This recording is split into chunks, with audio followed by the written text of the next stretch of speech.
Well, hello class. First, I want to apologize on the delay between these videos and the time, and my lack of getting back to you or grading in the last week. Grad school is a beast. There's a lot to do at pretty much any given time, and this week, Monday, I have coming up, I have a 20-page paper due and a presentation. So that was due and I had to get it done, and now it's done. The good news is, once it's done, I don't really have to do any big papers for the rest of the semester. So I'm getting that out of the way. I decided to go early, but it really ate up a lot of my late September and early October. My paper was on actually about today what we're going to talk about, which is memes and politics and populism. So today is going to be a little bit shorter of a lecture because A, it's edited, and B, it's a lot of your work is actually reading and watching. You're going to read my Medium essay that I wrote for Salzburg about YouTube and populist rhetoric and memes and populist rhetoric. And so you're going to do a bunch of the reading on that. Your homework assignment is to find an article based on this topic and do a response to it. So it's a fairly short response paper. I'm not really looking for much more than a page, but what you're looking for is a critically analyze something that's changed in the memes or YouTube in the last, 6-7 months that you've noticed and you're going to write about. You're looking for an article about memes or YouTube in the frame of what political rhetoric or populist rhetoric. So that's what I want you to look for. Today I just want to go over a few things that make this connection. So Matt and I give this talk a lot to high schools, and we bring this talk around, but we try to discuss about how did we get to the point where memes really have changed the way we speak and understand language. So I'm just going to go over very briefly what that means. So one of the best examples we give is how language has changed, or digital language has shifted over the course of the last decade. And what I mean by that is when we started using short-form textual burst messaging, let's say T9 typing, I'm not sure if you remember this, but some of you might, on a phone where you have to press to do LOL, it's like click, click, click, click, click, click, click, click, click, it's like, you have to press the button several times. Actually, it would be 3 clicks, 3 clicks, 3 clicks, but that's how you would write something. But because we had to click so often, it would create short-form text like LOL or BRB. Now, when we started getting QWERTY keyboards, we had to do that a lot less, but memes then picked up how to use short form inside of visual imagery. One of the earliest memes that came from this was cheeseburger cats, or the lolcats.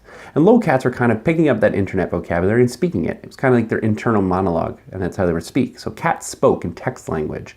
And in doing so, they were changing the way that we communicated with one another. It wasn't a language we spoke, but it was a language that we saw. It was a written language. And what you have to know about that is that's important because the way we evolve as humans is how we integrate written languages into our vocal languages. Humans are born with the ability to have vocal languages, but not the ability to read and write. But then when we change our languages, especially within mimetic spaces, we actually change the way we understand one another. And in doing so, you can create sub-messages or sub-mixed messages that are underneath it. And that's where the rhetoric gets infused into it. Because originally you couldn't say certain things out loud because if you said them, they would be verbal and you'd hear it. And this way you would be targeted as a certain labeled thing. So if you said something racist, you're a racist. But in memes or mimetic rhetoric, people would be able to disguise rhetoric in sub-languages, which we today call subtweeting, which is basically saying it explicitly, but not sure who it's about or what it's about. And so those are types of words that are said, but undersaid. So those would be like types of shade or information that's sub-spoken by an audience that understands it, but not an audience that does it. So let me give you a concrete example of what memes do to history. Memes are very important as political rhetoric. One of the articles I'm going to link to, which is my article, I'm actually going to upload it and you could see it. Matt and I wrote the article about Pepe. You don't have to read the whole thing. It's kind of dense and it's really about how memes can be used as political speech.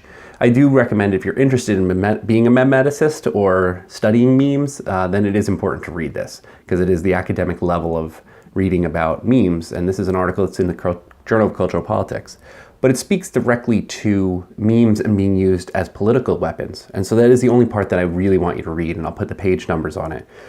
But in China, there is something known as the Great Firewall of China, which is a censorship system that blocks certain messages from getting out there. And so you'll read this in the essay or the paper and see that the Tank Man image is a meme, but it's not a meme. It's an image taken by several people of a man standing up to tanks. But if you break that down into its constitutive elements, you have a visual language, also known as graphesis, or the ability to speak via visuals. And so in doing that, you can then mimic, like memes, you can mimic the meme, remix it, and then be able to subterfuge that type of thing. So now it could get through the censors and remind people of evolution. And so you'll read this more explicitly in the text, but you'll see that memes can be used as political weapons. That came to a head within the last year. The last 2 years, we've seen memes become weaponized. And memes becoming weaponized is done by populist movements. Populism, which means ordinary people, or movement by ordinary people, or the common man, is what memes really come from. Because originally, mass media can only be accessed by people who had high-level access. They weren't the common person. You had to go to years of school, you had to get access, you had to get training, and eventually become famous enough to access the mainstream modules. The fact I'm able to speak to you now on a cell phone and then upload that to a clip and be able to have, well, in this case, not many views, but my potential is many more views than I'd have 20 years ago, proves that anyone, the common person, has that say. Now, over the course of the last few years, when people have become cognizant of neoliberalism as an effect on businesses and everything, that the system itself is built on inequality, the common man starts speaking out and saying, you know, what about us? Why aren't we being assisted in this behavior? Now what happens is that becomes something known as a catachresis. Catachresis is words that don't mean what you think they mean. And so sometimes people feel as if things have been shifting, but really in the case of the way that we see a lot of the way the earth has been moving, is that sometimes when equality seems more apparent, other people seem to be feeling ignored. And in feeling ignored, sometimes equality feels like oppression. And that's what it feels like to some people. So sometimes you see somebody else getting privileged above you and you realize, wow, maybe that's equality, but other people might see that as, oh my gosh, I'm being left out. So these movements became very rapid and the shift happened very quickly. And memes became the weapon, it became the tool of language for this medium. Let me show you a very quick example.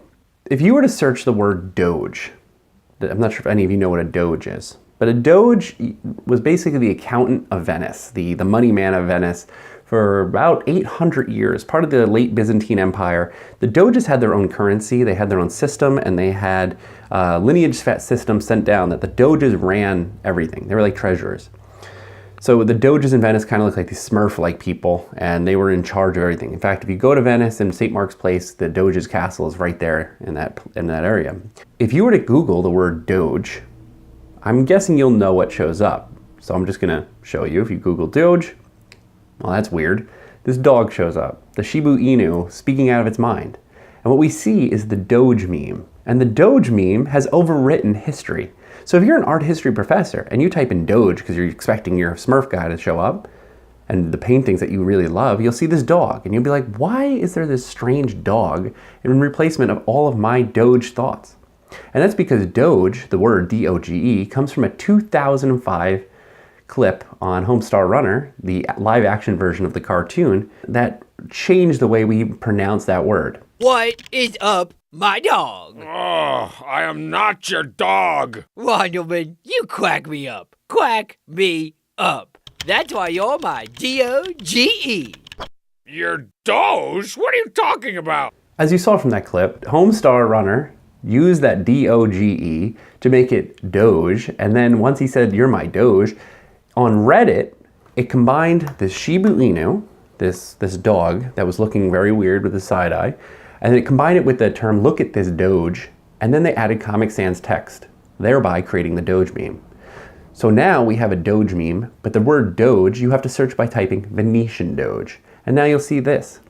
And now, that type of Doge, the real Doge, has been overwritten.